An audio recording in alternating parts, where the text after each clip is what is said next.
Hey there, today we are going to make the cleanest black bean burgers that you've ever had. Only a few ingredients, there's even a vegetable. I mean, these are going to be really good. They only take a little bit, so we're going to jump right in. We're going to get started by adding our black beans. So these are black bean burgers, of course. I like to make my own black beans at home. I soak them overnight and I cook them in the pressure cooker. However, you can also buy them just at the grocery store. Canned is great. Try to get organic. It'll help reduce some of the bloating and things like that. But my second tip for that is to make sure you rinse all of that water that they're stored in off. So really take some time and rinse off your black beans if you buy them canned, okay? So once they're rinsed, make sure they're drained really well. Then you're gonna have 2 cups of black beans. We're gonna add those in, and then to that, the binder of these black bean burgers is gonna be ground flaxseed. So I haven't tried it with ground chia seed, but I'm guessing that would work as well. So we've got 3 tablespoons of ground flax. So this is gonna act like a binder. So we're gonna add the ground flax right into the black beans. And now you just need a trusty fork. You're going to use your fork and you're going to try to mash up about half of the black beans. So it may take a minute or two, but I promise you it's worth it. And now you can see that about half of this is mashed up and you can already see it starting to stick together. That's what we're using the ground flax for.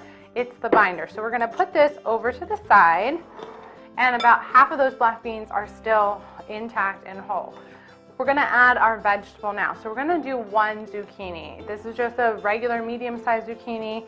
And you can either shred this in your food processor, or you can shred this just with a grater like I have here.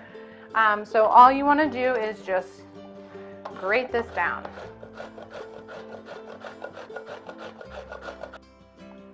Once the zucchini is all shredded up, you want to make sure you remove the excess liquid. Do not skip this part, whatever you do, or they will not stick together in the end. The easiest way to do this, I know some people say get a cheesecloth. No, I don't mess with that. Just take a handful, over the sink is fine, or find a dish, and you just want to squeeze out as much of the liquid from your zucchini as you can. Now that all the zucchini has been wrung out, we can just mix it into the black bean mixture, which is thickened up really well.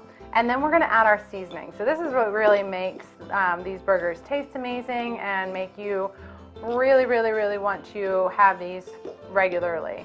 Oh, I wanted to mention a really quick tip. If you don't care for zucchini, if you don't have zucchini, you can also use shredded carrots as well. So just a heads up there. But we're going to add our seasoning. So first thing we want is some chili powder. I love chili powder. It adds smokiness. It adds that perfect hit, especially with black beans. So a tablespoon of chili powder. And then we're going to do a half a teaspoon each of garlic powder, ground cumin, and some sea salt.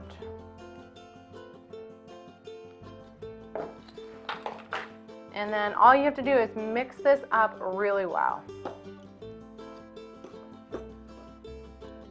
And now the fun part, we're going to form these into 6 even-sized patties, so just about your palm full. So you're just going to take a big scoop, and then I guess this is where you know if it's going to stick together or not. Just kind of squeeze these together, get out all the air pockets, and just like any other patty, you're going to smush them down so that they are about the size of whatever burger you like. I kind of prefer a slider size more than a giant burger. I find they're easier to flip, and then I can use them in different ways. But that is our burgers. If they come apart, you can just squeeze them back together. I'm going to go ahead and make them all. I find it a lot easier if I pre-portion them all out and then start them cooking, instead of trying to keep up with putting them on a hot skillet. So I'm just going to make all 6 of these. I may make them a little small and have 8. I have a cast iron skillet preheating over about just about medium heat, so that it's nice and hot over when I put my hand over it, so that I know that these are going to brown up immediately. I've got all of the patties made. I'm going to add either about a tablespoon of avocado oil, or extra virgin olive oil, or you can use a spray. And then you just want to carefully place these in so that they can start cooking. And what you want to do is make sure you don't overcrowd the pan, so you may have to cook these in batches if you made smaller ones like I did.